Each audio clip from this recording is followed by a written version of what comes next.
Bismillahirrahmanirrahim. Assalamualaikum warahmatullahi ta'ala wabarakatuh. Dalam penjelasan kali ini akan disampaikan kepada kita mengenai kiat-kiat mendatangkan rezeki melimpah, ruah, berkah dengan melakukan 4 amalan berikut ini. Simak videonya sampai akhir, semoga memberikan inspirasi dan kebermanfaatan untuk kita semua. Amin ya rabbal alamin. Dan 4 hal yang menjaminkan banyak rezeki, bukan memudahkan rezeki. Tolong Bapak Ibu hafal, 4 hal bukan menjaminkan rezeki, bukan memudahkan rezeki, tidak. 4 hal mendatangkan rezeki kemari. Dan 4 hal bukan Allah kasih kemudahan berarti kita berjalan mencari rezeki Allah kasih, tidak. Bukan dikasih kemudahan, tapi di mana saja kita ada, posisi kita di mana saja, Allah datangkan rezeki kepada kita. Yang pertama, qiyamul lail, salat malam. Yang kedua, berbanyak istighfar waktu sahur. Kalau anda tidak salat malam, jangan tinggalkan istighfar waktu sahur. Waktu sahur kapan? Kira-kira 30 menit sebelum azan. Disitulah Allah sendiri memuji, Allah bangga dan senang terhadap orang yang sahur. Sampai ulama berkata, tidak ada ibadah yang terbaik di waktu sahur selain istighfar. Jadi boleh baca Quran, boleh salat malam, boleh zikir, boleh apapun, tapi yang terbaik istighfar. Fokus hanya istighfar. Astaghfirullah wa atubu ilaih, termasuk istighfar Allahumma anta rabbi la ilaha illa ant, yang Bapak Ibu tahu sayyidul istighfar, yang terutama, yang paling luar biasa. Allahumma anta rabbi la ilaha illa anta khalaqtani wa ana abduka wa ana ala ahdika wa wa'dika mastata'at a'udzu bika min syarri ma sana'tu abu'u laka bi ni'matika 'alayya wa abu'u bi dhanbi faghfir li fa innahu la yaghfiru adh-dhunuba.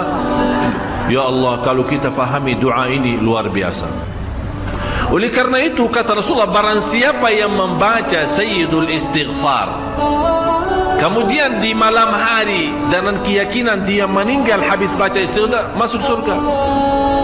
Masuk surga. Berarti ini salah satu doa yang menjaminkan dengan mudah masuk surga. Jadi 4 hal yang mendatangkan rezeki, bukan kita mencarinya, dia yang datang kemari. Apalagi saat mencari lebih mudah. Qiyamul lail, salat malam. Tapi dalam bahasa, mohon maaf Bapak Ibu, dalam bahasa Arab disebut qiyamul lail, bukan salat. Tapi kalau diterjemahkan dalam bahasa kita salat. Tapi kenapa di situ qiyamul lail? Diberikan qiyamul lail, qiyam artinya berdiri. Berarti lama. Saking lama berdiri dikaitkan jadi qiyamul lail. Qumil laila ya ayyuhal muzammil. Apa terus? Qumil lail, berdirilah saat malam. Berdirilah, bukan salatlah malam, tidak, berdirilah malam hari. Itu dahsyatnya di situ berdiri. Qiyamul lail. Yang kedua, berbanyak istighfar. Yang ketiga, berbanyak sedekah. Sebenarnya bukan istilah berbanyak sedekah. Kadang-kadang orang bersedekah 100 juta, udah saya sudah bersedekah 100 juta. Bukan itu. Bukan yang dimaksud berbanyak sedekah itu dari sisi uang itu banyak atau sedikit, bukan. Yang dimaksud rahasia sedekah, ta'ahudus sedekah, istiqamah bersedekah. Istiqamah itu tidak menjadi masalah besar maupun kecil, itu tidak menjadi masalah. Karena bagi Allah tidak ada artinya besar maupun kecil, kita tidak memberikan kepada Allah karena Allah Maha Kaya. Tapi rahasia sedekah itu kita terus menerus sedekah, siang, pagi, malam, siang, pagi, malam, pagi, besok, terus minggu depan. Tidak pernah berhenti. Setiap ada kesempatan selalu kita membawa sedekah. Itu namanya ta'ahudus sedekah. Ta'ahud kalau dalam bahasa sebuah janjian.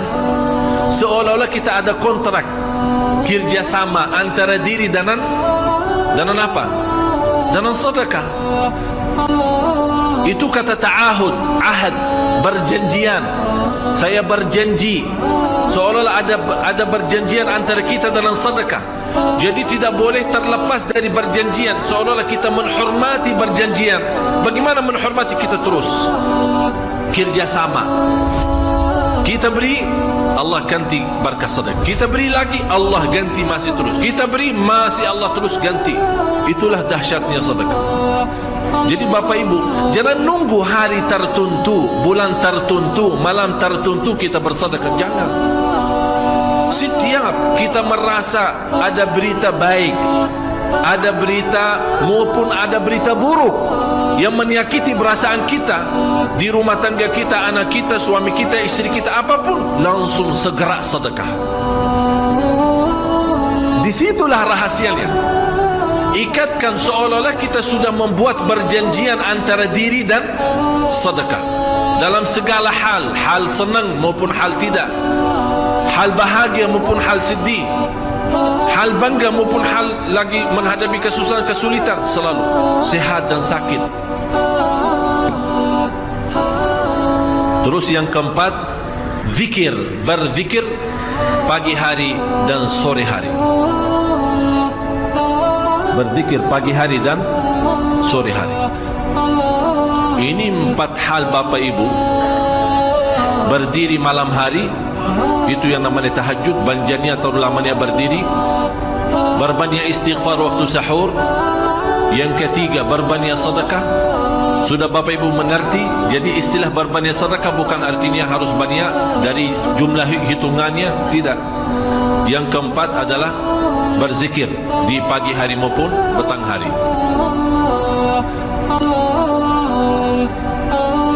Amman huwa qanitun ana al-laili sajidan wa qa'iman. Sajidan wa qa'iman. Jadi Bapak Ibu, saat kita berdiri lama, walaupun baca satu ayat, diulangi berkali-kali. Walaupun baca surah pendek, tapi diulangi berkali-kali, tidak menjadi masalah. Bapak Ibu hanya hafal qulhu.